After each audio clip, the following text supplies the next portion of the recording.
Baik, Assalamualaikum warahmatullahi wabarakatuh. Jumpa lagi di pertemuan Ibu di mata kuliah Sistem Informasi Geografi 1. Pada pertemuan kali ini kita akan membahas sistem koordinat. Ini adalah materi kuliah biasanya pertemuan 9 sampai 10. Dan pada hari ini saya akan menjelaskan pertemuan ini dalam satu video.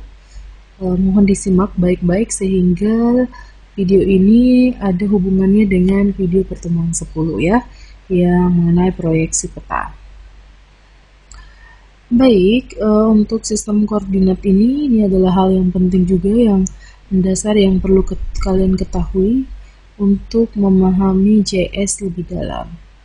Nah, tujuan perkuliahan kita pada hari ini bagaimana kalian memahami bentuk permukaan bumi, kemudian bagaimana mahasiswa memahami tentang sistem koordinat peta.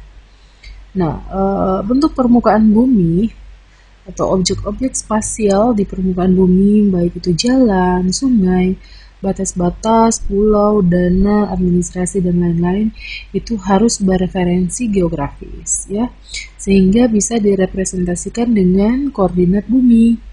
Jadi bukan hanya koordinat sembarang gitu, jadi harus punya geografis letaknya gitu ya, baik ukuran, bentuk, kemudian luas dan seterusnya. Nah, harus kita pelajari dari permukaan bumi ini adalah yang pertama geodesi. Geodesi ini untuk memahami referensi geografis, transformasi dari bentuk bumi gitu ya, kemudian sistem koordinat. Jadi kita dimanapun kita berada, rumah kita itu semua memiliki koordinat. Perlu mengenal istilah seperti geodesi, datum, geoid, elipsoid, dan lain-lain. Nah, pembahasan mengenai bentuk bumi atau elipsoid, datum, geodesi, sistem koordinat ini, dan proyeksi tidak dapat dipisahkan dari ilmu geodesi. Ya, jadi kalau kita bisa katakan geodesi itu merupakan bidang ilmu yang mempelajari bentuk, ya, ukuran permukaan bumi, ya. Jadi bagaimana menentukan posisi atau koordinat titik-titik yang ada di permukaan bumi, panjang dan arah garis permukaan bumi, termasuk mempelajari medan gravitasi bumi. Jadi luas banget ya untuk ilmu geodesi. Kemudian datum referensi, suatu permukaan yang diketahui bernilai konstan untuk menggambarkan lokasi titik-titik yang tidak diketahui pada permukaan bumi. Biasanya berupa rata-rata permukaan air laut. Nah, untuk geodesi pada umumnya itu terbagi jadi dua ya. Yang pertama adalah geodesi geometris, kemudian yang kedua adalah geodesi fisis. Nah, geodesi geometris itu akan membahas bentuk, ukuran bumi ya, kemudian penentuan posisi titik koordinat, kemudian panjang dan arah garis bumi. Nah, kalau geodesi fisis itu kita akan mempelajari yang tadi itu adalah medan gravitasi bumi, juga menentukan bentuk bumi. Ya, namun pada hari ini kita akan lebih ke geodesi geometris. Nah, untuk geodesi, untuk representasi bentuk permukaan bumi, posisi-posisinya digunakan dalam datum geodesi, proyeksi peta, sistem referensi koordinat yang telah dikembangkan. Datum atau geodetik, apa sih itu datum? Bisa dilihat ya bahwa datum itu merupakan sekelompok konstanta yang menentukan sistem koordinat dan menyatakan posisi terhadap permukaan bumi yang digunakan sebagai titik kontrol geodesi.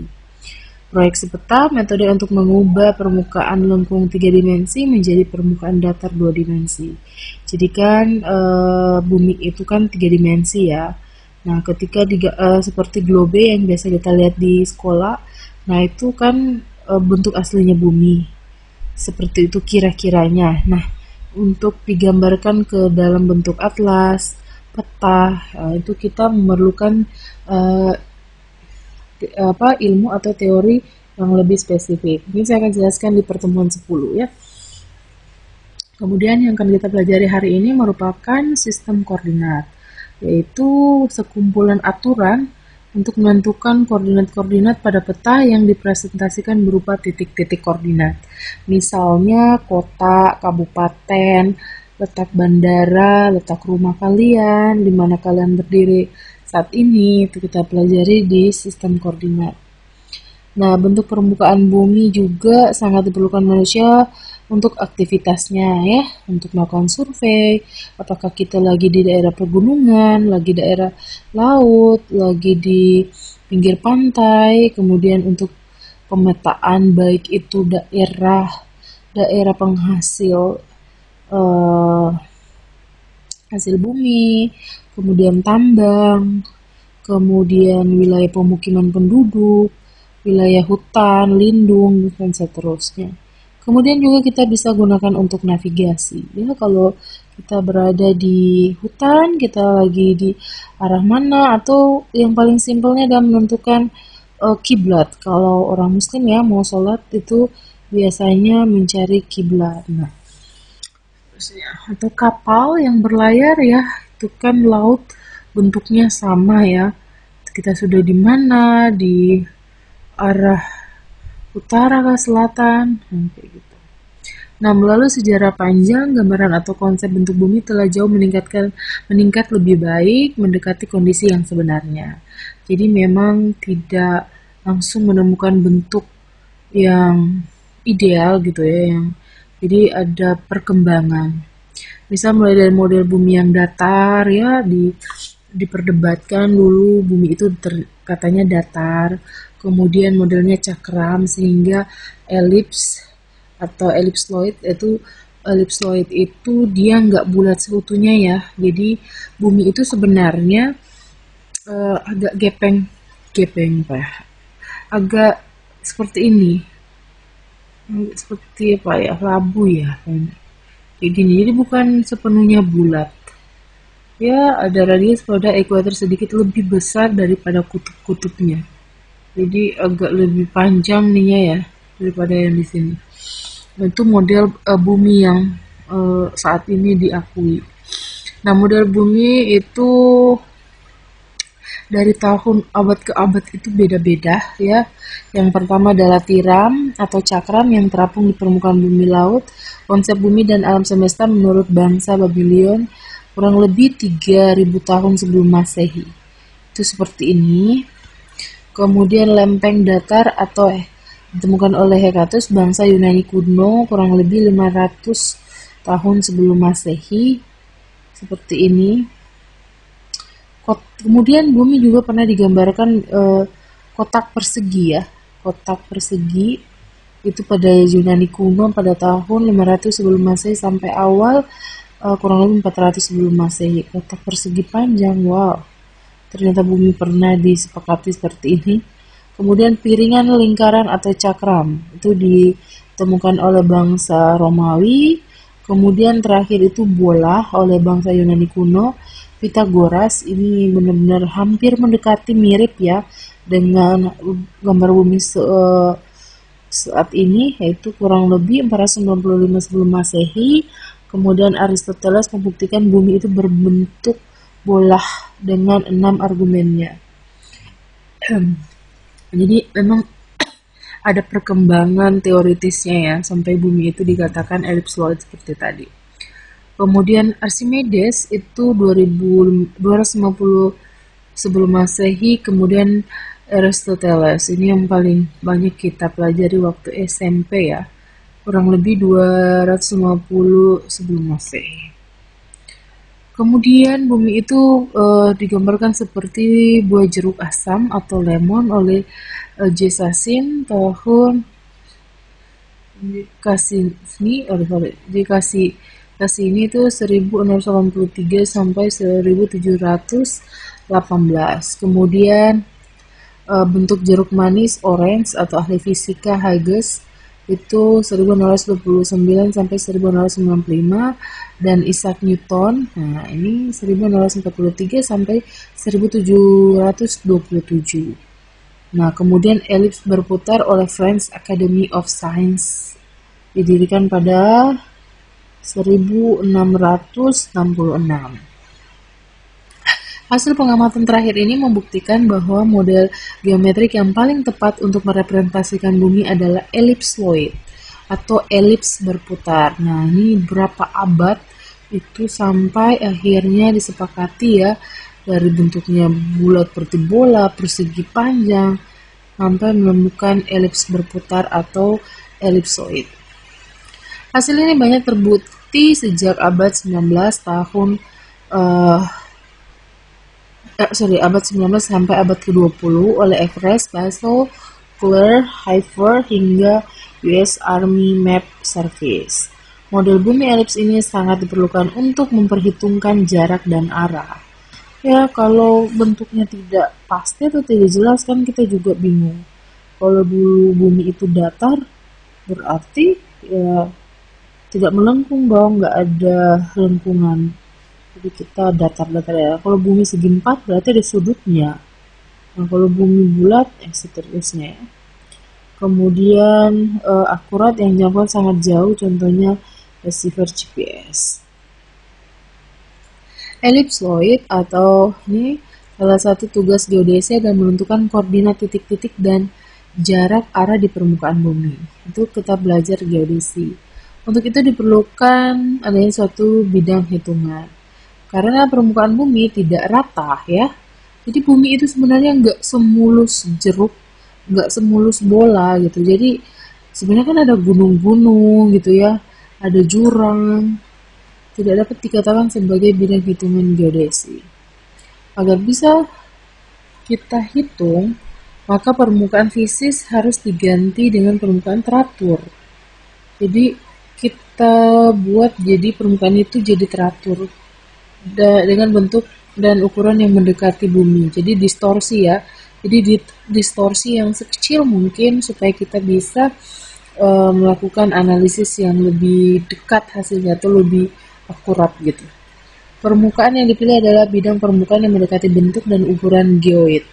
Nah, apa itu geoid? Bentuk atau ukuran permukaan bumi yang diambil dari permukaan air laut rata-rata. Wah, ternyata supaya bisa kita muluskan itu permukaan bumi yang tidak teratur, kita pakai permukaan air laut rata-rata. Oke, good. Penemuan yang luar biasa ya. Nah, geoid itu bentuk permukaan bumi yang berada pada ketinggian permukaan air laut rata-rata, keadaan tenang. Jadi dianggap nggak ada gelombang, ombak gitu ya. Jadi rata gitu sehingga bentuknya bisa semulus ellipsoid berputar tadi. Memiliki bentuk mendekati elips berputar dengan sumbu pendek sebagai sumbu putar. Bentuk geoid tidak teratur karena perbedaan densitas massa dalam bumi. Jadi bumi itu sebenarnya seperti ini. Jadi ada lubang-lubang, ada gunung-gunung kayak gini ya. Ini kan lubang-lubang. Nah, supaya mulus kita ambillah permukaan air laut rata-rata gitu sehingga mulus bulat gitu.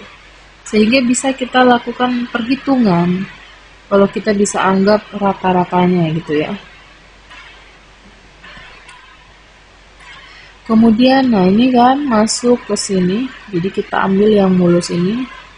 Jadi ini ada gelombang, ada jurang, ada gunung. Gitu. Jadi kita ambil yang rata-ratanya di sini, nak. Kita ambil di sini, ya. Jadinya dia bulat, elipsoid sempurna. Ellipsoid sebagai perganti geoid kemudian digunakan sebagai bidang perhitungan geodesi, yang selanjutnya lebih dikenal dengan ellipsoid referensi. Oke.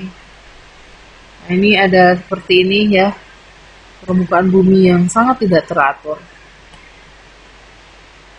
Kemudian ellipsoid itu referensinya. Jadi ellipsoid itu di sini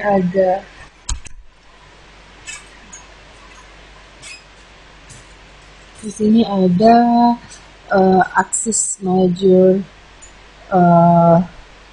untuk khatulistiwa A disimbolkan dengan A, atau yang aksis minor itu simbolkan untuk simbol B. Jadi kita untuk menghitung kegepengan dari bumi itu pakai rumus ini ya. F Latin sama dengan A dikurang B per A. Kemudian untuk mencari X sentrialitas itu kita pakai rumus E kuadrat atau 2F ini ketika kita sudah dapat nilai F, maka 2F dikurang F pangkat 2. Nah, di sini kita lihat ya, ada rumusnya tadi. Kalau A itu semi major axis, yaitu garis yang setengah dari ekuador ini ya, dari khatulistiwa. Ini ada simbol minor, semi minor axis. Digunakan untuk datum titik referensi permukaan skala besar. Ya, jadi dari sinilah kita dapatkan dan bisa kita hitung, gitu ya. Ini ada temuan-temuan yang berbeda. Itu kalau major axis square 1866 itu ini angkanya. Ya, flattingnya itu 1/294.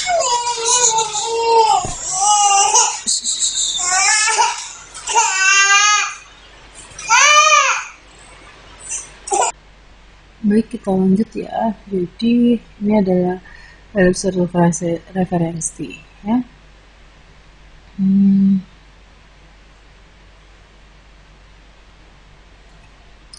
Kemudian bentuk permukaan bumi ini adalah contoh dari global map dengan ketinggian geoid relatif. Seperti inilah gambarannya. Ini ada sumbernya ya, bisa dicek lagi.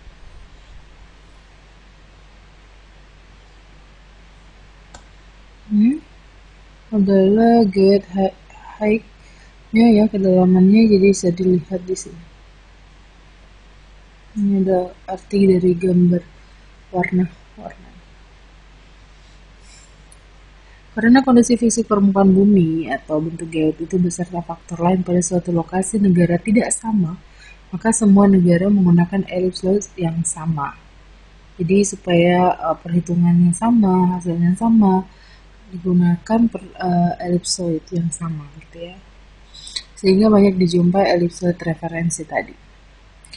Nah, ellipsoid referensi beberapa kategori berdasar coverage area yang meliputi. Yang pertama, jika ellipsoid referensi yang digunakan dipilih berdasarkan kesesuaian atau sedekat mungkin, maka bentuk geoid lokalnya relatif tidak luas. Maka disebut dengan ellipsoid lokal. Tadi kan ada ellipsoid sembarang atau ellipsoid lokal. Kemudian di sini jika keadaannya ellipsoid referensi digunakan dipilih sesuai dengan bentuk geoid untuk daerah yang relatif luas tingkat regional, maka disebut ellipsoid regional. Jika ellipsoid referensi yang digunakan dipilih sesuai mendekati bentuk geoidnya untuk keseluruhan permukaan gambaran permukaan bumi, maka itu disebut ellipsoid global. Nah, tinggal disesuaikan aja yang ellipsoid yang referensi yang mana yang dipilih ya, sesuai dengan keadaannya. Nah, kemudian datum geodesi. Datum itu digunakan untuk mendefinisikan sistem koordinat. Didefinisikan dengan ellipsoid dengan sumbu dari perputaran. Secara umum, datum merupakan besaran-besaran atau konstanta-konstanta sebagai referensi dasar yang digunakan untuk menentukan hitungan besaran. Datum geodesi sekumpulan konstanta yang digunakan untuk mendefinisikan sistem koordinat dengan digunakan untuk kontrol geodesi, misalnya penentuan hitungan koordinat-koordinat titik di permukaan bumi. Paling sedikit diperlukan 8 konstanta besaran ya. Daya tampung bisa negara berbeda, itu sebabnya negara di dunia mengembangkan kondisi ellipsoid sendiri secara lokal. Oke, wait. Kemudian kita masuk sini. Oke. Datum geodesi. Untuk mendistribusikan datum geodesi secara lengkap minimal diperlukan 8 besaran, 3 konstanta, kita akan hitung ya, X. Jadi ada sumbu X, Y, dan Z untuk mendefinisikan titik awal sistem koordinat. Kemudian 3 besaran untuk menentukan arah sistem koordinat. 2 besaran lainnya itu tengah sumbu panjang A dan penggepengan tadi untuk mendefinisikan dimensi elipsoid yang digunakan. Jadi 3 konstanta, 3 besaran, 2 besaran. Jadi 6 besaran yang akan kita perlukan untuk menentukan datum geodesinya. Datum geodesi itu ada 3 ya, seperti yang sudah dibahas sebelumnya, datum lokal, regional, dan global. Pada prinsipnya, elipsoid dikatakan baik jika selisih jarak antara elipsoid dan geoid itu relatif kecil, kurang lebih 330 meter dan tidak melebihi dari 100 meter. Itu dikatakan baik ya, atau dapat diterima. Nah, kita coba datum lokal, datum geodesi yang menggunakan elipsoid, referensi dipilih sedekat mungkin, panjangnya sesuai dengan bentuk geoid lokal. Di mana datum lokal seperti datum GNOEC, kemudian datum SNI atau Spheroid Nasional Indonesia, datum DGN 95, datum geodesi nasional 1905, datum Bukit Rimpa, Kepulauan Bangka Belitung dan sekitarnya, datum Gunung Segara, di negara lain juga ada banyak ya. Kertau 1945 di Malaysia bagian barat Singapura, Hutsusan di Taiwan, Luzon, Filipina, Indian, itu untuk India, Nepal, dan Bangladesh, dan masih banyak lain. Nah, ini sebabnya dikatakan bahwa dibuat datum lokal sesuai dengan keadaan negaranya ya, karena kan tadi berbeda-beda. Oke, datum regional, datum geodesi yang digunakan elipsoid bereferensi dekat mungkin paling sesuai dengan bentuk geoid atau area yang lebih luas daripada yang lokal tadi. Nah, ini biasanya digunakan bersama-sama oleh dua negara yang berdekatan, ya, yang berada dalam satu benua yang sama. Contohnya, ada Indian adalah salah satu datum regional digunakan bersama oleh 3 negara tadi. Datum Amerika Utara digunakan oleh benua Amerika bagian utara, kemudian European datum, kemudian ada Australian geodetic datum. Nah, itu dia biasanya lebih luas ya, memang diperuntukkan untuk itu.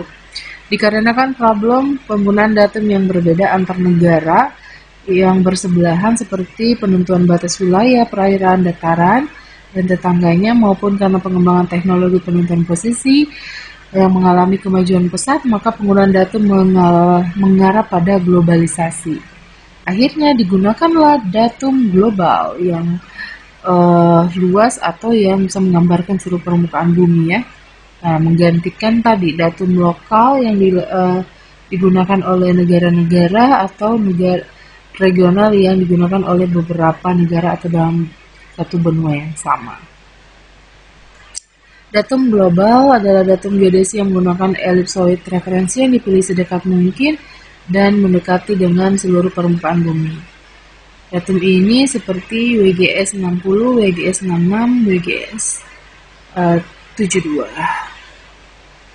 Beberapa datum lain juga ada NAD 27, North America datum, menggunakan ellipsoid Clark, dengan sumbu non-geosentris, NAD 83, WGS 84. Saya dulu waktu praktek GIS menggunakan MapInfo itu selalu menggunakan ini ya, WGS 84 atau World Geodesy System of 1984.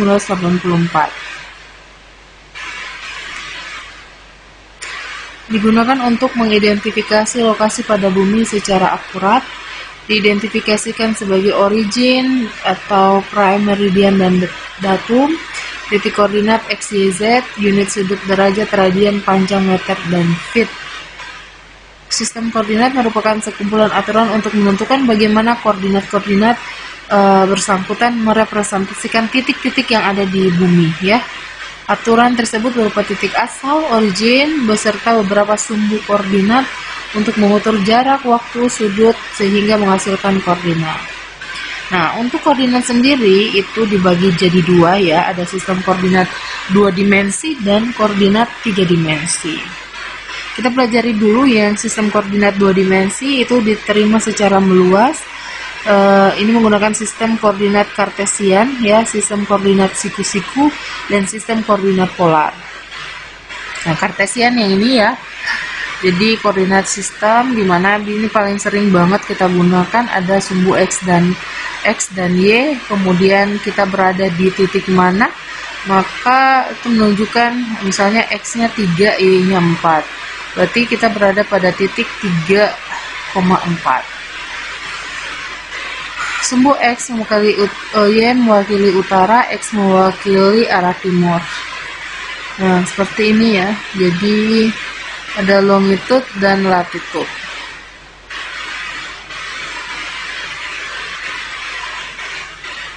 Ini longitude, latitude. Oke. Sistem koordinat polar mendefinisikan posisi menggunakan komponen jarak dan sudut. Ya, ini lebih detail lagi karena ada derajat-derajatnya. Karena kan kita menentukan sudut berapa, jaraknya berapa. Ini kita akan cari sudutnya dia berada pada sudut berapa. Kemudian kita ke sistem koordinat 3 dimensi, digunakan untuk sistem koordinat kartesian global menggunakan koordinat X, Y, Z untuk seluruh permukaan bumi. Koordinat Z itu pada kartesian didefinisikan sebagai geometri. Kemudian sistem koordinat polar untuk 3 dimensinya menggunakan 2 sudut dengan satu tinggi yaitu koordinat lambda, kemudian Z. Z geografis didefinisikan secara gravitationally.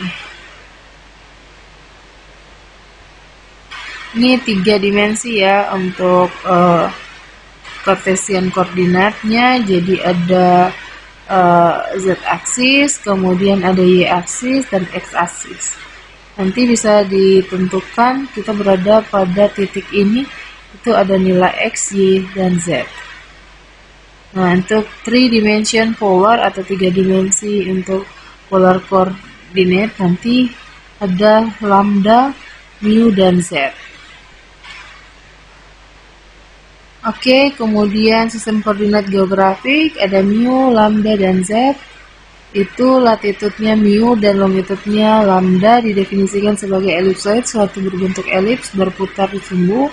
Elevasinya itu disebutkan dengan simbol E. Z didefinisikan dengan geoid atau permukaan bumi dari konstanta potensial gravitasi.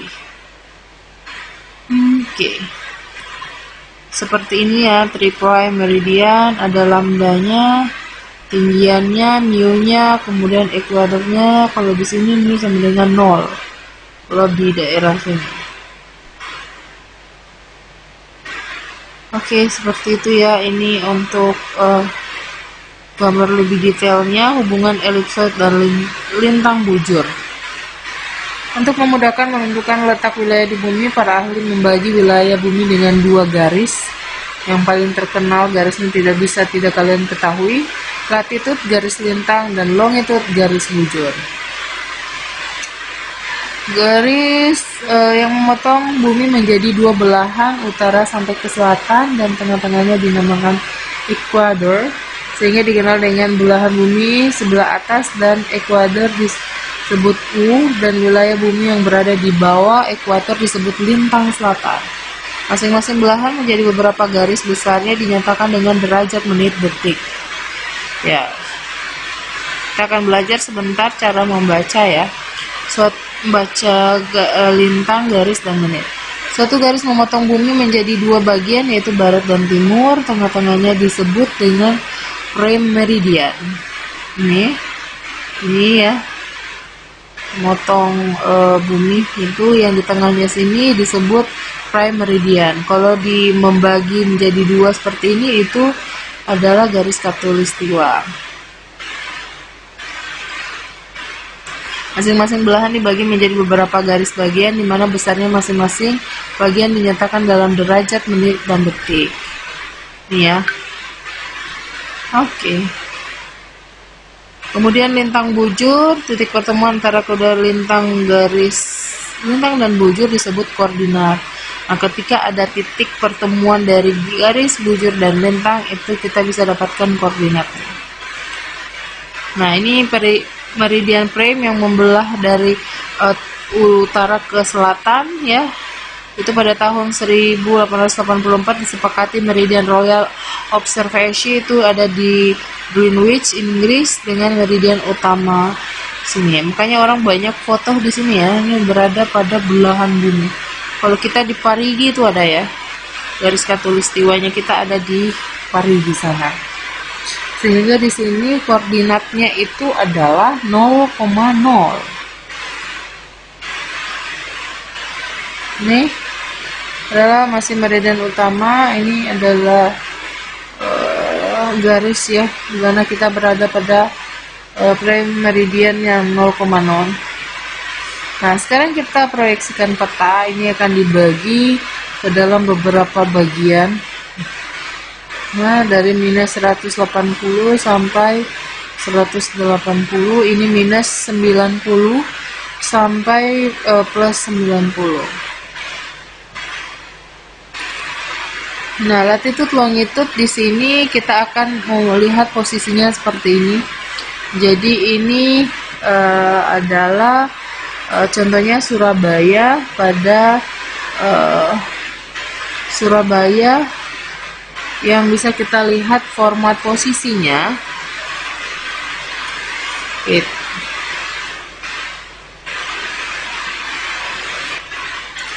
Ya, baik, kita lanjut lagi. Oke, di sini kita melihat format posisi. Nah, mungkin ada yang bisa tahu ini apa. Jadi ini adalah garis salt ya, garis lintang, dimana ini menunjukkan derajat, ya, derajat. Kemudian ada menunjukkan ini detik. Kemudian kalau petik begini menit. Ini derajat, ini lengkap dengan detik. Ini derajat, ini lengkap dengan menit, ini dengan detik. Jadi ini yang paling lengkap ya, bujur lintang selatan, kemudian derajat 0,7, detiknya menitnya 14 menit, detiknya adalah 14,1 detik. Gitu ya, kalau kita mau melihat di posisinya. Contohnya seperti ini kalau di GPS.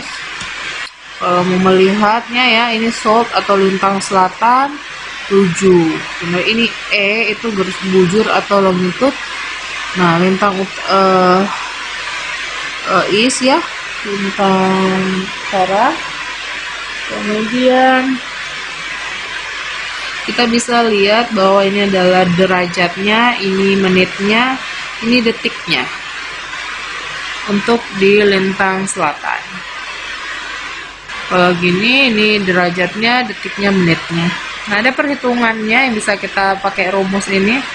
Jadi rumusnya itu koordinat desimal adalah derajat plus menit dibagi 60 menit ya, ditambah detik dibagi 3600 detik.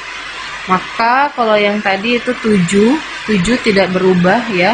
Kita tinggal tambahkan di sini ada menitnya 48 menit dibagi 60, ini dibagi 3600. Nah, ini bagi 60 dibagi 3600, hasilnya adalah 7,8028333. Ini juga disamakan seperti ini, hasilnya 110,374138.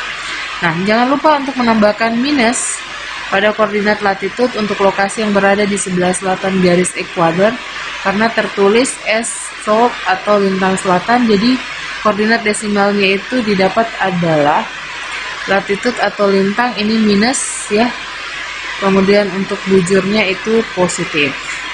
Dengan cara di atas dapat diikuti dan Anda dapat membaca GPS dengan menghitung koordinat latitude Anda. Jadi kalau kita posisikan di peta, ketika kalian membuat koordinat itu nanti pakai longitude dan latitude ini ya.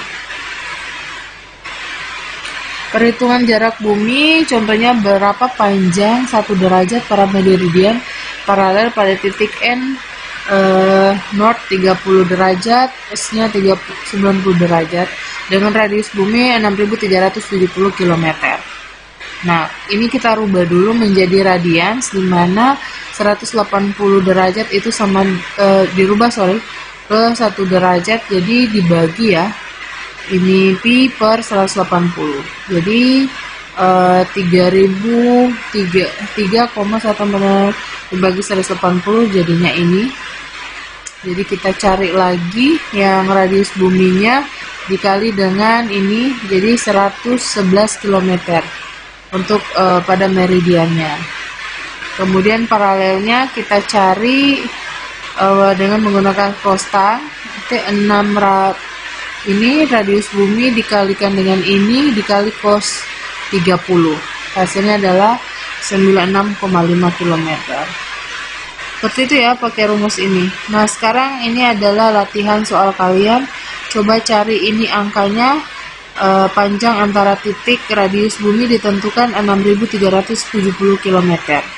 Nah, ini tentukan berapa nilai-nilainya. Oke, nah untuk pertemuan kali ini saya pengen kalian membuat catatan apa yang sudah ibu sampaikan, ditulis tangan gitu ya, maksimal 1 halaman kertas bergaris bolak-balik minimal, itu dikumpulkan pada ketua kelas.